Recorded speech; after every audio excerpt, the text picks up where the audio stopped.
Muy agradecidos por esta puerta que se abre, por este momento que tenemos en que nos asiste el privilegio de compartir la palabra de nuestro Dios. Que yo le pediría lo abriera a la letra en el libro de Apocalipsis capítulo 4, versículo 1, donde vamos a leer allí la escritura. Apocalipsis capítulo 4, versículo 1. Dice allí la palabra, sí, gracias. La palabra de nuestro Dios. Después de esto miré, y he aquí una puerta abierta en el cielo. Y la primera voz que oí como de trompeta, hablando conmigo, dijo: sube acá, y yo te mostraré las cosas que sucederán después de estas. Padre, gracias te damos por tu bendita palabra. Te pedimos que al tiempo que ya sea expuesta, la apliques con sabiduría celestial a nuestros corazones, toques nuestros pensamientos. Vivimos momentos muy difíciles en que más que nunca se necesita la asistencia del Espíritu Santo. Rogamos estés en esta hora con nosotros y bendigas cada vida que conectada esté escuchando tu voz. Alcance tu palabra y tu bendición lo último de la tierra. Gracias por esta iglesia, gracias por estos pastores, este privilegio tan grande de contar con su abrazo, su ministración, su simpatía. Gracias por esta grey bendita que tantas veces con amor abre sus puertas. Cada uno les bendigo. Te damos las gracias, Padre, por Cristo Jesús. Amén. Amén. Como decía, hermano, su pastor, estamos viviendo momentos muy difíciles en que más que nunca son pertinentes los temas escatológicos, en que el libro de Apocalipsis se nos vuelve un texto muy actualizado y muy necesario en cuanto a materia de revisión. Y llueven por todas partes las preguntas que nos llegan a través de las redes, por correspondencia, se contactan los hermanos y prácticamente todos tienen preguntas muy parecidas, que son temas muy comunes. Muchos preguntan si comenzó ya la gran tribulación. Muchos inquieren en favor de saber si se ha abierto ya algún sello. ¿En qué sello estamos ya? Algunos nos han preguntado en las comunicaciones que hemos tenido que han sido bastante profusas. Algunos preguntan si el anticristo ya está manifestado. Lo cierto es que hay una expectativa escatológica muy grande en casi todos los hermanos, porque estamos viviendo tiempos muy complejos en que están pasando cosas muy especiales que anuncian la inminencia de los tiempos del fin. Ninguno lo duda que es así. Pero vamos a charlar un poco para tratar de ubicarnos en qué momento escatológico estamos. Porque en esta hermosa tarde-noche estamos contestando a esa pregunta. ¿En qué momento escatológico estamos? Número 1, no se ha abierto el primer sello del Apocalipsis todavía. Número 1, no se ha abierto el primer sello del Apocalipsis. Apocalipsis capítulo 6, versículo 2, nos ubica, nos contextualiza acerca de lo que va a pasar el día que ese primer sello de ese libro que está en la mano del que está sentado en el trono se abra. Dice allí la escritura: y miré, y he aquí un caballo blanco, y el que lo montaba tenía un arco, y le fue dada una corona, y salió venciendo y para vencer. El consenso unánime de los estudiosos bíblicos coincide que ese primer caballo blanco corresponde al anticristo. El anticristo es un imitador, como todo representante satánico, que imita las lenguas en el espíritu, que imita el vestirse como ángel de luz y que imita una vez más lo que va a pasar allá a las alturas de Apocalipsis capítulo 19, versículo 11, donde aparece el Señor en su descenso a la tierra, también en un caballo blanco. Dice allí la escritura: entonces vi el cielo abierto, y he aquí un caballo blanco, y el que lo montaba se llama Fiel y Verdadero, y con justicia juzga y pelea. Y si usted continúa leyendo, verá que hay una franja que cae sobre su muslo que le describe con una inequívoca inscripción donde dice: Rey de Reyes y Señor de Señores. No hay ningún margen de duda que el jinete de Apocalipsis capítulo 19 es el Señor. Pero ahora acá, a las alturas, al abrirse el primer sello en Apocalipsis capítulo 6, aparece este jinete en un caballo blanco que precede a la apertura del resto de los sellos que introducirán hambre, guerra, pestilencia, muerte, toda la gran tribulación, tal como va a suceder. De modo que no es fácil entender e inferir que este primer jinete es el anticristo. Y esa es la conclusión generalizada de todos los estudiosos, de todos los escatólogos. Así se entiende, así se comprende. De manera que el hecho de que hasta este momento no se haya manifestado una persona a quien se puedan atribuir las dotes del liderazgo, las capacidades de organización, la posibilidad de pacificar el Medio Oriente, sello distintivo de aquel que será el anticristo. Ese tipo de persona que sea capaz de proponer soluciones a los acuciantes problemas mundiales. Ese tipo de persona que sea capaz de hacer milagros sorprendentes que atrapen la atención de la humanidad. El hecho de que no haya aparecido dista mucho del momento de poder aseverar, de poder decir que ya se abrió el primer sello de Apocalipsis. No, no está abierto.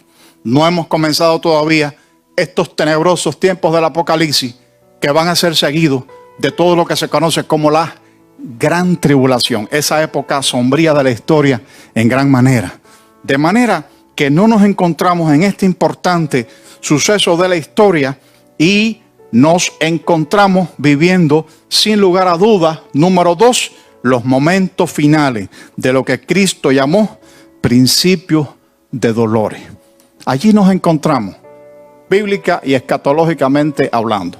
Mateo capítulo 24, versículos 3 al 8, tiene una descripción muy gráfica, muy nítida de lo que serán estos principios de dolores que marcarán los tiempos del fin. Cuando Jesús está sentado con los discípulos en el monte de los olivos, ese monte desde el cual contempló un día Jerusalén, ese monte tan histórico donde estuvo Tito con sus tropas antes de destruir la ciudad santa, ese monte tan importante donde describe Zacarías que vendrá el Mesías en su descenso del cielo, que tiene tanta importancia escatológica que los judíos se hacen enterrar allí. Es en este momento un cementerio gigante. Allí sentado en este lugar de tanta importancia histórica, bíblica y escatológica, dice la palabra que estando en ese lugar los discípulos se le acercaron aparte, diciéndole: dinos cuándo serán estas cosas y qué señal habrá de tu venida y del fin del siglo. Y el Señor, con voz profética y visión profunda de la historia, les contesta: mirad que nadie os engañe, porque vendrán muchos en mi nombre diciendo: yo soy el Cristo, y a muchos engañarán, y oiréis de guerra y rumores de guerra. Mirad que no os turbéis, porque es necesario que todo esto acontezca, pero aún no es el fin, porque se levantará nación contra nación y reino contra reino, y habrá pestes y hambres y terremotos en diferentes lugares, y todo esto será principio de dolores. Así el Señor matizó, caracterizó, describió, nominó la característica de ese tipo de tiempo en el cual estamos viviendo ya y que signa los tiempos del fin. Principio de dolores. ¿Cuándo comenzó el principio de dolores? Podemos preguntar. Y los escatólogos no se ponen muy de acuerdo en la respuesta, pero muchos coinciden que la Primera Guerra Mundial, en el año 1914, en que por primera vez se fundieron en una conflagración sin precedentes las naciones más importantes de la tierra, marcó lo que se puede conocer como el comienzo del principio de dolores. Le seguiría a la Primera Guerra Mundial, de parte de la iniciativa de Alemania, una Segunda Guerra Mundial que estallaría en los años 1939, que se extendió hasta mayo de 1945, en que pereció una cantidad indescriptible de personas, muchos más civiles que militares en la Segunda Guerra Mundial. Y este gran estallido bélico, que no solamente se caracterizó por un conflicto militar, ejércitos contra ejércitos, sino que se caracterizó como nunca antes por un nivel de criminalidad y un nivel de barbarismo en la exterminación de grupos humanos, un nivel del holocausto judío, lo que ellos llaman el Shoah en hebreo, judío, en que perecieron en cámaras de gas, en crematorio, inexplicablemente 6 millones para unas estadísticas, 8 millones para otras de judíos por el solo hecho de serlo. El hecho de que estas cosas ocurriesen sin precedente ninguno en la historia de la humanidad marca un nivel de maldad en la manifestación del corazón humano que realmente no tiene antecedentes en la historia. Marca el hecho de que estaban ocurriendo en el siglo XX sucesos que cambiaron para siempre inclusive la cosmovisión de la humanidad. Perecieron el unitarismo, el humanismo, los que estaban a favor del post-tribulacionismo, o sea, del hecho de que el ser humano sería capaz de instaurar en la tierra un periodo de paz y prosperidad tan grande que abriría paso a la entrada de Cristo en la tierra. Un tiempo de tanta prosperidad, de tanta bondad. Los que así pensaban dejaron de pensar de esa manera. El post-tribulacionismo sufrió un duro golpe con la Segunda Guerra Mundial, porque todos los seres humanos llegaron a una conclusión: el hombre no es bueno. Hay una maldad intrínseca en su corazón que es demasiado grande y que se expresa de una forma cada vez más sentida. Fue lo que le abrió paso entonces a la neortodoxia. Fue lo que hizo que la gente dejara de pensar en ese ser humano lleno de bondad y lleno de amor que por sí solo podría darle a la humanidad un gran futuro. Todo colapsó con las 2 primeras guerras mundiales. Los terremotos crecieron las enfermedades. La pandemia que siguió a la Primera Guerra Mundial en el año 1918 de gripe española, mal llamada española, porque no nació exactamente en España. Era España el que, como no estaba involucrada en la Primera Guerra Mundial, tenía libertad de comunicación y era que lo informaba al mundo entero. Por eso se le llamó así. Pero esa gripe española que azotó el continente europeo, que azotó América también, terminó con la vida de 50 millones de personas. Todo el mundo entendió de inmediato que estábamos en tiempos especiales de la historia y que habían comenzado los principios de dolores. Ahora, ¿en qué momento estamos ahora exactamente? ¿Qué es lo que nos hace pensar que estamos en el final del principio de dolores? Una característica muy especial que tiene la época en que nosotros estamos viviendo, y es el hecho de que Israel, que es el reloj de la historia, ya está colocada allí en su territorio.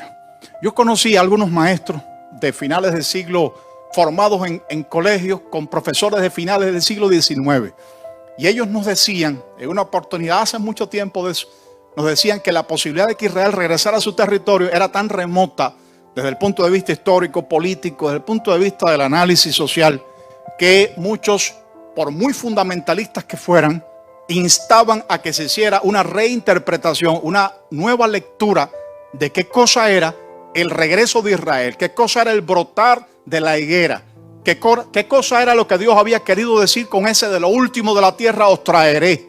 Y había que hacer una revisión, porque era muy improbable que Israel regresara a su territorio. De modo que cuando el 14 de mayo de 1948, a las 4 de la tarde, 16 horas local, en el territorio de Israel, allí David Ben Gurión se reúne con su primer parlamento y proclama el nacimiento del Estado de Israel. El mundo cristiano supo que habían comenzado de una forma enfática esta parte final del principio de dolores, porque Israel de hecho se convirtió en el reloj de la historia, el que nos dice que todo está llegando a su fin, porque el Señor Jesús lo anunció en este mismo Mateo 24, cuando desarrollaba el tema. Le dijo en el versículo 32 a sus discípulos: de la higuera aprended la parábola. Cuando ya su rama está tierna y brotan las hojas, sabéis que el verano está cerca. Y había precisamente mucha incertidumbre con respecto a los tiempos escatológicos por el hecho de que Israel estaba lejos, disperso por la tierra. La mayor parte de lo que conocemos hoy como judíos de Tierra Santa eran judíos rusos, judíos polacos. En mi país había muchos judíos polacos, por ejemplo, al punto que en Cuba un judío era sinónimo de un polaco, a pesar de que Cuba tiene una descendencia española grande y que fueron judíos sefardíes los que llegaron en cantidad por miles en las primeras décadas del siglo XX. Tengo judíos sefardíes en mis ancestros. A pesar de eso, había muchos judíos askenazíes, que son los que provienen de la Europa que está un poquito más adentrada, de esa Polonia, de esa Rusia. Y en Cuba un polaco era sinónimo de un judío, por la carga tan grande que había de ellos allí. Y ese era el concepto judío, de modo que nadie esperaba que se pudiera reinstaurar la nación de Israel. El 29 de noviembre de 1947 las Naciones Unidas acuerdan en la resolución 181, partición territorial de Tierra Santa con 2/3 partes. No fue como el otro día en un ataque a Facebook que me hicieron. Dijeron que la votación había sido muy apretada y que era injusta. No, no fue apretada. Fueron 2/3 partes las que se requirieron de votos limpios emitidos. No contaban las abstenciones. Era una votación tan difícil que los propios judíos no creían que les fuera fácil poderla alcanzar. De modo que uno de los milagros más asombrosos de estas cosas que ocurrieron fue la aprobación final de que Israel estuviese en su territorio. Mi pobre país votó en contra. México se abstuvo, fue un poquito más. Pero países tan dispares como Estados Unidos y la Unión Soviética votaron a favor. China, gran superpotencia, se abstuvo también. Francia votó a favor. Al final 33 naciones aseguraron esas 2/3 partes. E Israel comenzaba a estar allí en su territorio. Ese mismo día, 14 de mayo, en que se retiraban las tropas británicas de la ocupación del territorio, ese mismo día una confederación de 5 potencias árabes atacaron a Israel, que no tenía en ese momento el respaldo norteamericano contemporáneo, ni un ejército estable, ni un armamento sofisticado como algunos creen. Era una guerra perdida. Había comenzado la primera guerra árabe-judía de la historia, en que los judíos obtuvieron una resonante y muy difícil victoria de la que podemos hablar otro día. Desde el punto de vista del interés escatológico que despierta, el hecho de que la higuera ya esté con sus hojas brotando, que ya sea una nación constituida y que haya florecido como anticipadamente se hizo saber, hace que nosotros sepamos que estamos ya no solamente en principio de dolores, sino en la parte final de ese principio de dolores. De modo que la pandemia actual que nosotros estamos presenciando, que estamos viviendo todo, particularmente los que estamos acá, que estamos en el país en que más personas han perdido la vida, es verdad que nos entristece desde el punto de vista humano, porque a nadie le gusta saber que alguien muere. La vida de un ser humano es algo muy valioso y nos entristece saber que una persona parte. Pero al mismo tiempo el cristiano promedio tiene que levantar su frente porque Jesús dijo que lo hiciéramos. Porque vuestra redención está cerca, dijo el Señor. De modo que eso debe despertar en nosotros un cierto sentido de una expectativa de la inminencia que tiene la segunda venida de Cristo. Estamos en los finales de ese principio de dolores. Ya la higuera reverdeció, ya brotaron las hojas. Israel no solamente está en su territorio, sino que además tiene el desarrollo tecnológico y agrícola más grande de toda la región. Fue una superpotencia desde los primeros momentos. Se convirtió pronto en el primer productor de diamante artificial. Se convirtió en el tercer productor mundial de cítrico. Rápidamente desarrolló toda la tecnología relacionada con la informática. Desde que esta comenzó, nos dio las memorias USB, nos dio las biocámaras para diagnóstico temprano de cáncer, dio los biosensores para la detección de la apnea del niño, dio los sistemas de microgoteo que desarrollaron la agricultura de medio mundo, empezando también por mi país, que tenía en el año 73 3,000 asesores técnicos de Israel desarrollando nuestra agricultura. Le han brindado asesoría técnica a media América Latina, llenan el lobby de los Estados Unidos, han abarcado el mundo entero en lo que es la única democracia del Medio Oriente. Nadie duda que ya la higuera reverdeció. Inclusive los observadores mundiales que velan para que exista un equilibrio en el uso de la energía nuclear saben perfectamente, y esto es un secreto a voces, que Israel tiene aditamentos nucleares que puede poner en práctica si hay una guerra. Y detrás de esas palabras que tantas veces ha utilizado el primer ministro Benjamín Netanyahu, usaremos la opción Sansón si nos atacan. ¿Sabe cuál es la opción Sansón, verdad? Muera yo con los filisteos. Y se hundió todo aquello. Usaremos la opción Sansón si finalmente el Medio Oriente se decide atacarnos. Sabe todo el mundo que detrás de eso está la disponibilidad que tienen de ojivas nucleares escondidas. Todo el mundo lo sabe. La higuera reverdeció, hermano. Brotaron sus hojas, ya están tiernas. Estamos en los momentos del fin. Y estamos en la última parte de lo que la palabra de Dios le llama principio de dolores. Hay razones para pensar que somos la última generación. Hay algunas razones para pensar que somos la última generación. Como todos sabemos, el momento, el día y la hora nadie lo sabe, ni aun los ángeles del cielo. Pero hay razones y hay pistas bíblicas para creer que estamos en la última generación. De cierto os digo, dijo el Señor, que no pasará esta generación hasta que todo esto acontezca. ¿Qué generación está hablando el Señor? De la última, que estará cuando Israel, cuando la higuera florezca, cuando la higuera ya se reverdezca, cuando broten sus hojas y esté tierna sus hojas. Esa generación no pasará antes de que entonces el Señor venga. Ahora, la discusión empieza con que qué cosa es generación. ¿A qué se refería el Señor? Algunos intérpretes dicen que se refería posiblemente a que generación viene de la palabra genea, que significa nación. No pasará esta nación, pero esa interpretación es muy débil. Y la mayor parte de los intérpretes abogan en favor de una interpretación que tiene que ver literalmente con el hecho de que generación sea el conjunto humano que viva en el tiempo en que esto suceda. Y en el año 1970, algunos de ustedes recordarán al escritor cristiano Hal Lindsey, y convirtió en un éxito de venta su libro El último y gran planeta Tierra. Ahí él decía que una generación eran 40 años, porque la veía desde el punto de vista del procrear. Como la palabra generar tiene que ver con procrear, con surgir, y es verdad que es uno de los significados de la palabra, él entendía que la generación era de 40 años y se anticipó a decir que los próximos 40 años después del año 1948 tenía que ver con la segunda venida de Cristo. De modo que en el año 88 había cierta expectativa del regreso de Cristo que no tuvo lugar. Cuando esto ocurrió y no tuvo lugar en el año 88, muchos entonces tildaron esta interpretación de herética y de muy errónea.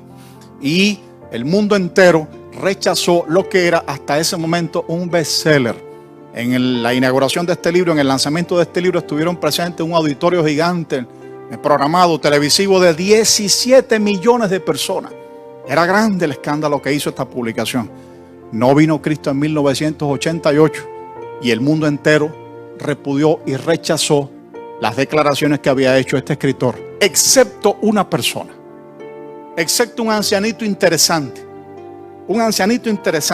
que no era cualquier persona, era Kenton Bichor, un doctor en teología que tenía a su haber como plataforma para pronunciarse, a hacerse oír el hecho de que era el presidente de las sociedades bíblicas mundiales. Bichor detuvo a la gente y les dijo: un momento, porque las cosas no son tan así. El Salmo 90:10 dice que los días de nuestra edad son 70 años y si en los más robustos son 80 años, y ahí puede estar el indicio de lo que es una generación bíblicamente hablando. De modo que hay un cálculo que se puede hacer, que nos puede abocar a una fecha, a un lapso de fecha. Nadie sabe el momento y la hora, pero Dios sí permitió en la revelación de Mateo 24 que uno pudiera auscultar el rango de tiempo en que tuvieran lugar los momentos finales del llamado principio de dolores. Y quizá esta generación de la que se está hablando sea esa, que tiene que ver con 70 y 80 años. Si calculamos los 70 años a partir de 1948, tendremos el año 2018 como posible regreso del Señor. Ya pasó. Pero si calculamos 80 años a partir del 48, tendremos el año 2028. De manera que más de un escatólogo, personas muy serias, no gente sensacionalista, personas muy serias del mundo de la escatología contemporánea, contemplan años de especial observación, los comprendidos entre el año 2018 y 2028. Es un rango de tiempo en que hay que tener mucha expectativa, la inminencia del regreso del Señor a la tierra. La otra gran pregunta que la gente se hace es la clásica: ¿pasará la iglesia la gran tribulación? Las personas están muy preocupadas porque la Biblia describe acontecimientos, cataclismos, crisis mundiales. La Biblia describe un perecer de la tercera parte de la humanidad, que significa un morir de 2.000 a 3.000 millones de personas.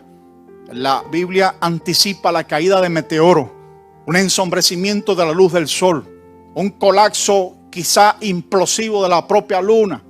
Quién sabe cuántas otras cosas más que puedan pasar. Y la gente está preocupada acerca de si la iglesia tendrá que pasar la gran tribulación. Hay muchas conclusiones teológicas que nos permiten aseverar que no. O sea, hay muchas pistas bíblicas que nos permiten suponer que no, que Dios guardará a sus pueblos.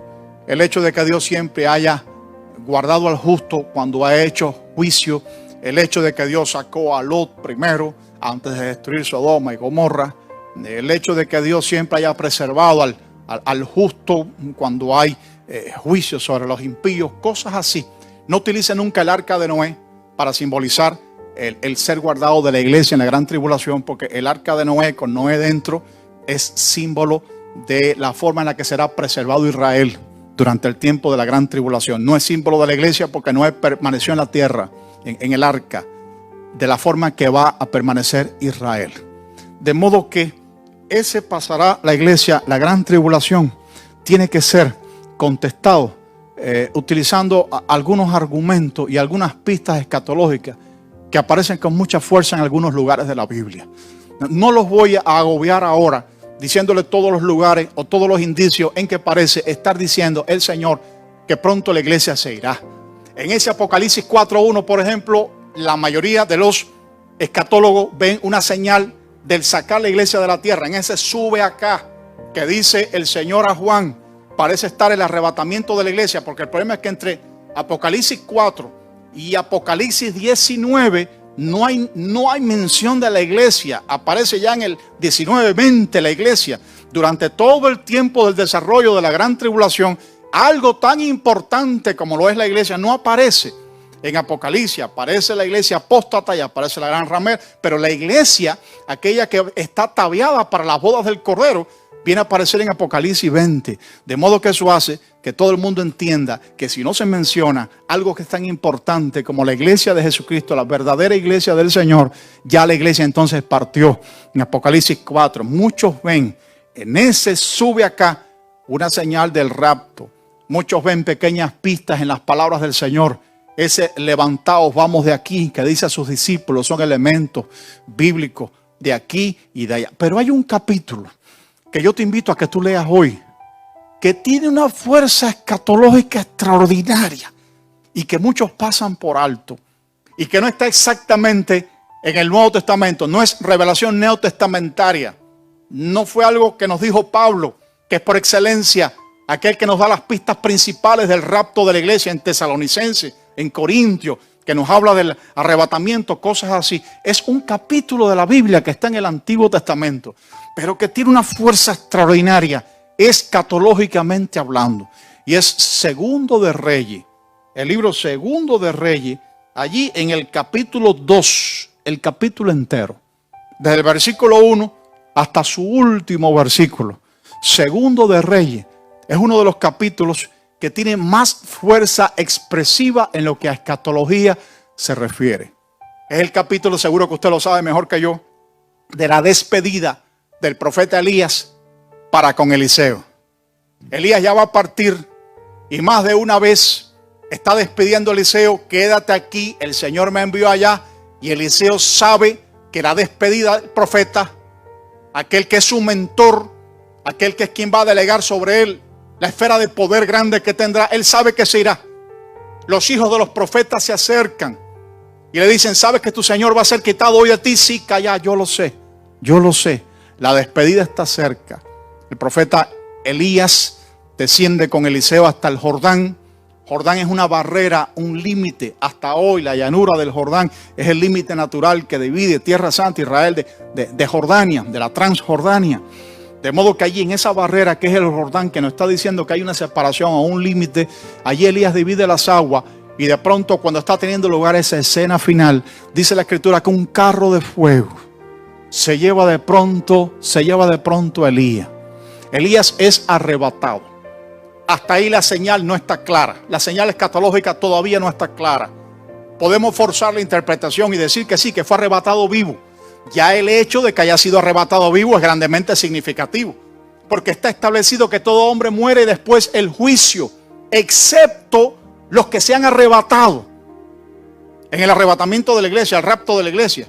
Ahí Elías sale vivo, sube unos carros de fuego, pero lo que le da fuerza escatológica significativa es lo que pasa después. Los profetas que se habían parado en grupos de 50 lejos, quieren buscar a Elías. Eliseo sabe que no es posible encontrarlo, que ya se fue, y regresa, sube hacia Betel, divide otra vez el Jordán. ¿Dónde está el Dios de Elías? Divide otra vez el Jordán y regresa a Betel. Y ahí entonces sucede algo que es muy interesante y que es muy mal entendido. Salen 42 jóvenes, dice la palabra, y se burlan con palabras muy significativas de Eliseo. Sube, calvo, sube. Se están burlando de Eliseo y se están burlando del arrebatamiento que hubo de Elías. Sube como subió Elías. Se están burlando de ambas cosas, como se burla el mundo contemporáneo del mensaje del rapto de la iglesia, que tanto la iglesia predica. Como se burla el miembro que tiene una vida fría y tibia cuando se le llama a afianzarse en el Señor. A ese despiértate tú que duermes y levántate de los muertos y te alumbrará Cristo. Como se burla el mundo de eso. Así se burlaron de Eliseo. Y Eliseo hace una cosa que en la comprensión de la gente es muy extraña. Los maldice. Maldice a los 42 muchachos.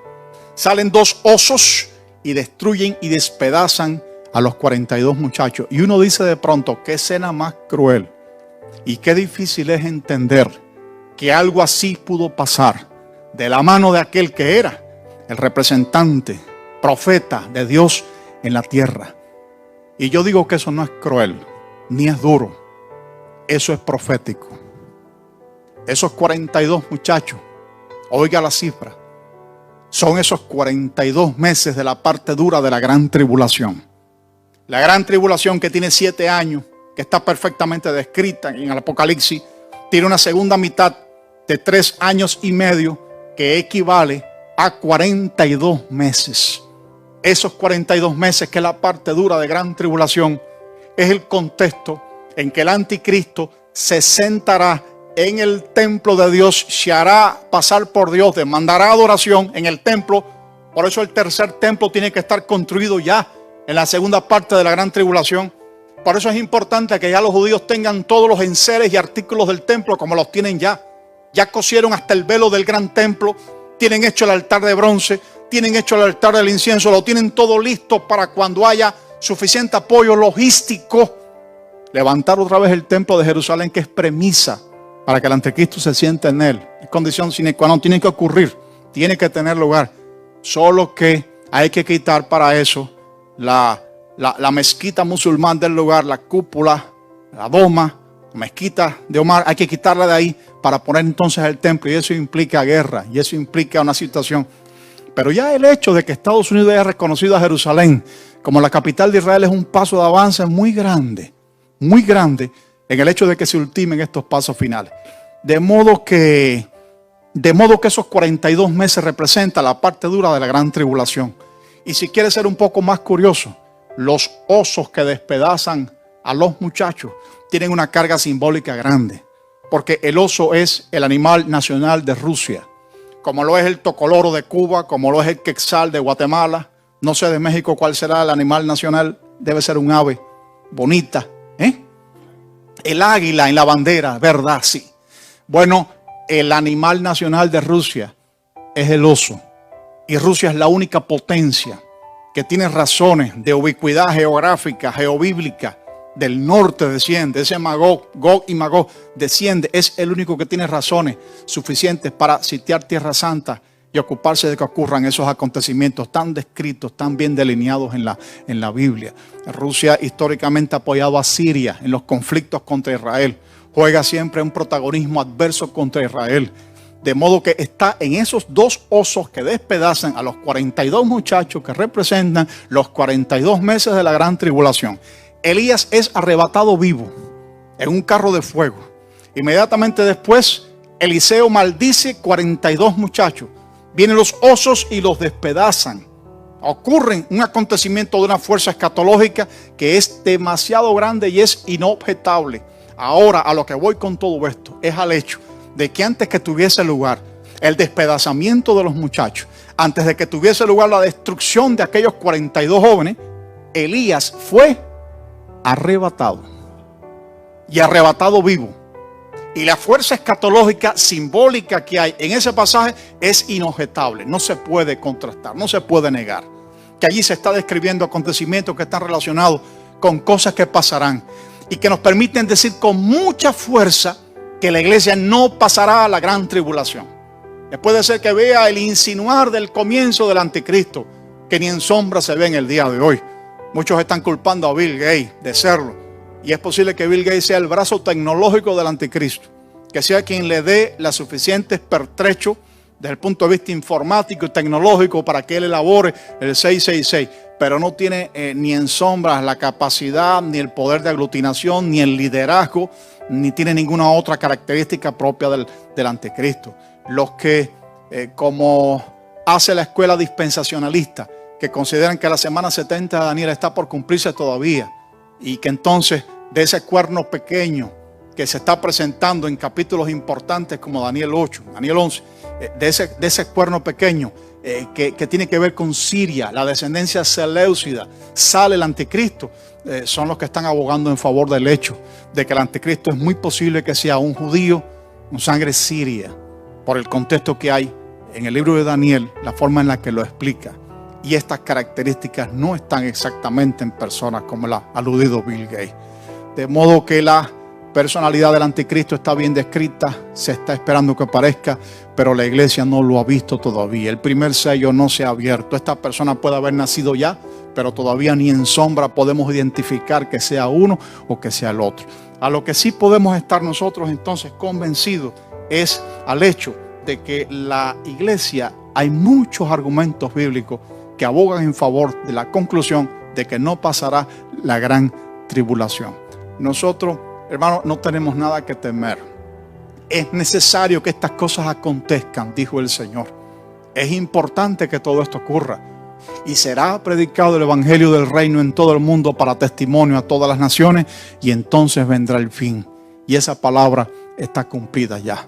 Hemos llegado con los medios de la tecnología moderna hasta lo último de la tierra. La nación más hostil al evangelio en este momento es Corea del Norte. Corea del Norte está bombardeada desde el punto de vista de radiodifusión. Se le lanzan globos con Biblias colgando. Corea está bombardeada constantemente por el evangelio. Hay una cierta interacción de la palabra del Señor allí. Y Corea es el país que más prisioneros por causa de su fe tiene. 50,000 cristianos, hermanos suyos, hermanos míos, se encuentran en campos de concentración, padeciendo de hambre por causa de la fe en Corea del Norte. Pero aún en esa nación hostil, el evangelio ha entrado. Aún ahí el evangelio ha hecho una obra y ha tocado. Países islámicos tienen presencia evangélica también notable y significativa. Con el desarrollo de la tecnología tan grande como la que hay, es muy difícil bloquear la difusión del evangelio de Jesucristo. Gloria al Señor. De modo que no hay algo que falte por cumplirse, todo está cumplido. Y estas pandemias tan grandes como las que estamos viviendo, que son tan tristes desde el punto de vista humano, tienen sin embargo una voz alta y clara con la que nos están diciendo todos los días: Cristo viene ya. Cristo viene ya. La doctrina de la inminencia de la segunda venida de Cristo es más fuerte en la medida en que pasa cada día. Y es verdad que no podemos saber ni el día ni la hora en que esto va a pasar, vuelvo a decirlo. Pero si usted tiene un poco desarrollado el principal don que yo tengo, que es el don de sospecha, usted debe de atender mucho a las festividades judías. Porque Dios es un Dios de detalle. Dios no va a venir cualquier día, de cualquier hora. Tiene que haber algo significativo en el día y la hora en que venga. Y hay fiestas como la de las trompetas, que tendrá lugar el próximo 18 de septiembre, que son alusivas al hecho de la forma en la que se menciona a la final trompeta, constantemente para hablar de cualquiera de las dos venidas del Señor, de la invisible o de la visible. Y a mí siempre me llama la atención, y hoy leyendo me llamaba la atención, nunca me había fijado, los jóvenes hijos de los profetas, que en este capítulo que estuvimos compartiendo, de Segundo de Reyes, capítulo 2, dice la Escritura que se paran de lejos. 50 jóvenes de los hijos de los profetas llegan a la escena en que se está despidiendo Eliseo de Elías, y dice que se paran de lejos. 50 jóvenes. ¿Por qué 50? 50, alusivo tal vez a Pentecostés. Quizá tenga que ver con el hecho de de que en Pentecostés pueda venir el Señor? No lo sabemos. Pero atención, iglesia, con las fechas que son significativas. Atención con Pentecostés. Atención con las festividades judías. Atención, porque en cualquier momento puede venir el Señor. Y esto es bíblico, esto es escritural, esto es escatológico. El hecho de que Cristo venga ya. Preparémonos y sigamos adelante. El día y la hora nadie lo sabe, ni aun los ángeles que están en el cielo. Pero podemos entender que si Cristo describió cómo serían los tiempos del fin, si Él nos dio este Mateo 24, en que dice que se multiplicaría la maldad en la tierra, que habría peste, que habría hambre, que habría terremoto, y estas cosas las hay como nunca antes en la historia. Si Él nos dio esta descripción, fue para que los hombres de la última generación, que muy bien podemos ser nosotros, estemos advertidos y nos preparemos y anunciemos el mensaje de la segunda venida de Cristo cada vez con más fuerza. Esta forma tan extraña en la que se ha desarrollado esta pandemia, en la que todas las personas han sido obligadas a estar en su casa, esto es muy singular. ¿Por qué Dios quiere que usted esté en su casita, internado? ¿Por qué Dios no le permitió venir aquí y estar en este lugar? ¿Por qué está ocurriendo esto? ¿Cree que Dios no estará interesado en que se cumplan los planes evangelísticos, en que se llenen los estadios? ¿Cree que Dios va a permitir esto sin que exista una razón? Hace poco escuchaba a alguien decir que esto era abiertamente satánico, porque ¿cómo se iban a detener tantos planes? Y yo no creo que algo tan importante como lo que es la iglesia sea entregada a un control satánico semejante, porque la palabra de Dios dice que las puertas del Hades no prevalecerán contra la iglesia. En esta reclusión domiciliaria que has tenido, hay planes de Dios que están en su anticipado conocimiento y que puede ser que tengan que ver con el hecho de que Dios quiere que tengas tiempos de calidad en su presencia y de oración especial para que te prepares, porque Él puede venir ya. Él puede venir ya y quiere tener tiempos a solas contigo. Esto está en la permisión de Dios, en su anticipado conocimiento y en su plan perfecto. Y no existe alguien sobre la tierra que pueda forzar a Dios a hacer algo, que pueda levantarse contra la iglesia y controlar sus actividades culticas. Extrañamos la vida congregacional, pero Dios lo sabe todo. Él sigue sentado en el trono, ¿sabe? No se ha movido de allí. Él sigue sentado en el trono y la iglesia está esculpida en la palma de su mano. Él tiene planes perfectos para los tiempos del fin.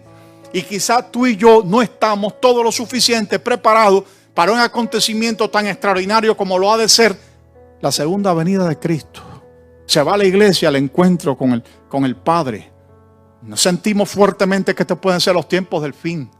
Todos los predicadores de calidad, no estoy desestimando a nadie, pero me refiero a figuras internacionales que tienen un ministerio probado por los años.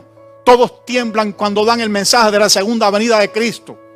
Vi estremecerse a Ana Grant cuando tuvo que dar esa palabra de arriba abajo. Una persona tan sobria, tan medida, una persona tan tímida. La vi sobrecogerse de arriba abajo cuando dio el mensaje de la segunda venida. Dijo, siento poderosamente al Señor y siento poderosamente que Él viene ya. Personas tan conservadoras, tan lejos de esta efervescencia pentecostal que tenemos nosotros, que somos un poco más dados al Señor, a todos los predicadores de poder, todas las figuras internacionales, todo el que puede considerarse en este momento por la iglesia internacional una figura de valía en la predicación del evangelio, en la expansión de la palabra de Dios, está fuertemente abogando en favor de que la iglesia se prepare, porque la inminencia de la segunda venida de Cristo es cada vez más grande. Cristo viene ya y nuestro deber es prepararnos. Templos vacíos, esto es plan de Dios. Estos son regulaciones del cielo que están sin lugar a dudas dirigidas a que nos preparemos. Fíjate que la palabra sigue corriendo, fíjate que la palabra sigue adelante. Es triste que no nos podamos ver y abrazar, particularmente los latinos que tenemos una cultura de contacto tan grande que dependemos de abrazos y que dependemos de besos y que dependemos de estrechones de mano. Violamos todas las cuarentenas y tenemos serios problemas para mantener la distancia social. Todas estas cosas que son tan fáciles para los alemanes, para los suizos, para todas las culturas nórdicas, para nosotros una verdadera cámara de tortura. Pero así lo ha permitido el Señor, porque Él te tiene en casa preparándote para esa segunda venida, ese rapto de la iglesia para la que no queda ningún acontecimiento histórico ni escatológico por ocurrir o por tener lugar. Cristo viene ya y es el tiempo de prepararnos. No hay un solo argumento bíblico que nos permita poner dilación en el entendimiento de que la inminencia de esa segunda venida es cada vez mayor. Bíblicamente hablando, históricamente hablando, escatológicamente hablando, desde todas las perspectivas que se quieran mirar y entender, el Señor está a las puertas. Y Él viene a buscar una iglesia que se va al cielo. Él te espera en las bodas del Cordero, allá al final de la gran tribulación. Yo estaba a veces un poco preocupado, ¿por qué al final? Mientras la gran tribulación tiene lugar, ¿por qué es al final que ocurren las bodas del Cordero? Apocalipsis 20. Mi esposa me decía, bueno, es que tiene que morir mucha gente por causa de la fe en la gran tribulación. Y esa gente tiene que subir y no los vamos a dejar fuera de la fiesta de la boda del Cordero. Por eso tiene que ser al final de la gran tribulación. Gloria al Señor. Esa es una fiesta grande en que nos prepara para el encuentro con el Señor, porque vamos a regresar a este mundo otra vez a reinar. Cristo no viene a sufrir, viene a reinar. Y Él vendrá contigo. No sabemos si estarás en Estados Unidos o si volveremos a México o a Cuba. Él se ocupará de decir cuál es el lugar en el que vas a estar. Pero vas a reinar con Él 1000 años. Así sea. Pero para que eso ocurra, preparémonos, hermanos. Son tiempos de preparación. Son tiempos en que tienes que estar haciendo sosegadas lecturas bíblicas, fortaleciendo la fe. Son tiempos en que tienes que tener mucha calidad en tus tiempos de oración. Son tiempos en que tenemos que morir mucho al yo y tener un sentido de arrepentimiento de las obras vanas que han llenado nuestras vidas pasadas. Son tiempos de mucha importancia en los planes de Dios personales con cada uno de nosotros, de sus hijos. Son tiempos de una extrema importancia. No, hermano, el Señor no ha perdido el control. No, hermano, Él sigue en el trono. Esto que está pasando es permisión. Él sabe lo que está haciendo y está preparando su iglesia para el encuentro glorioso con el Señor allá en las nubes del cielo. ¿A dónde nos vamos? Muy pronto. ¿Te irás tú con Él? ¿Subirás al encuentro del Señor?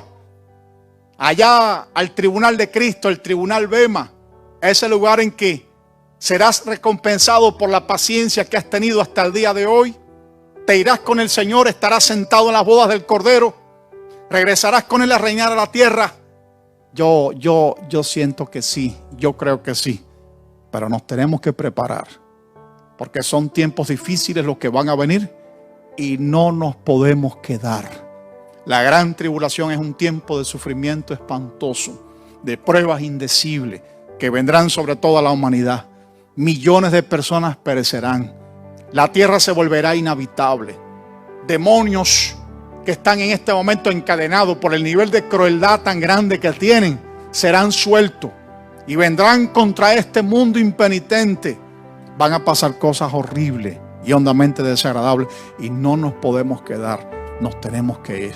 Por eso es importante que aproveches este tiempo de soledad, este tiempo de tranquilidad, este tiempo tan importante que el Señor nos ha dado y tengas una relación de calidad con aquel que te llama para irte con Él. Que el Señor nos bendiga ricamente. Y te invito allí mismo donde estás en ese lugar, que inclines tu cabeza y vamos a orar. Padre bueno, gracias te damos. Tiempos difíciles los que vivimos. Pruebas grandes las que se están pasando. Tristezas, preocupaciones. ¿Cuántos hogares están en este momento dolidos? La presencia de un ser querido que está afectado, de alguien que ha partido. Han muerto personas conocidas, han muerto amigos. Hay países donde no es posible mantener distancias sociales o cuarentenas, preocupan profundamente. Pero qué bueno es saber que en medio de todo tú tienes el control y sigues sentado en el trono. Qué bueno saber que son acontecimientos necesarios que preceden al momento más importante de la historia, que es el rapto de la iglesia al encuentro contigo en las nubes del cielo. Qué bueno es pensar que ya falta poco y que el tiempo de la paciencia que hemos tenido, los peligros de morir tantas veces, están ya por dar su fruto definitivo en ese encuentro que será pronto. Pedimos, Dios, prepares a tu cuerpo, iglesia. Pedimos que trates por tu Espíritu Santo con cada uno de nosotros. Pedimos que nos ayudes en el despertar de la fe, en el activar de la fe. Pedimos que nos ayudes en el necesario vigorizar de nuestro espíritu y en el crecimiento de una vida de calidad en la presencia de Dios. Rogamos, Dios, tu ayuda, tu ministración en cada hogar, Padre. La voz de tu Espíritu Santo esté más viva que nunca. Tu palabra se abra a toda hora del día. La lectura continua de estos temas que hablan de los tiempos del fin esté más activo que nunca en nuestros hogares.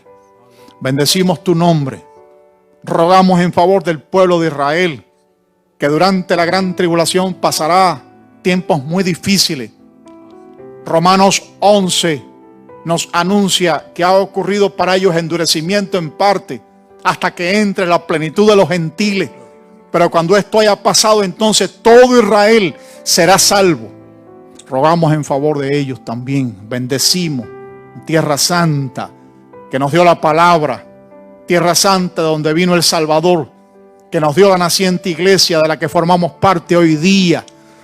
Rogamos, les ayude, les bendiga, les proteja. Guarda sus muros, preserva la paz de Jerusalén y ayúdanos a todos, Señor, porque tú vienes ya. Podamos irnos contigo en las nubes del cielo. No quede un solo hermano. Prepáranos. Dispón a la novia que estará ataviada, vestida de lino fino en las bodas del Cordero. Bendigo especialmente al terminar esta iglesia donde tantas veces hemos estado, esta iglesia maravillosa, este faro de luz, esta sala de oración donde tu palabra se predica en profundidad, con belleza. Estos pastores, líderes continentales, adoradores que han arrastrado a la adoración a ti, a continentes enteros, les bendigo. Pido para ellos mucha sabiduría en estos tiempos finales. Guárdales de toda enfermedad. Un muro alto en torno a sus vidas. Bendigo esta grey, cada hermano de esta congregación. Todos y cada uno de los que pertenecen a esta grey. En cada uno de ellos tu mano esté. Protégeles, guárdales, presérvales. Ningún arma forjada contra ellos en las tinieblas prospere. Les bendigo hasta el día en que podamos vernos juntos en las bodas del Cordero. Hasta ese día, Señor, en el nombre de Jesús hemos orado, nuestro amado Salvador, y por Él te damos las gracias. Gracias, Padre, por Cristo Jesús. Amén. Amén. Dios me les bendiga, hermano.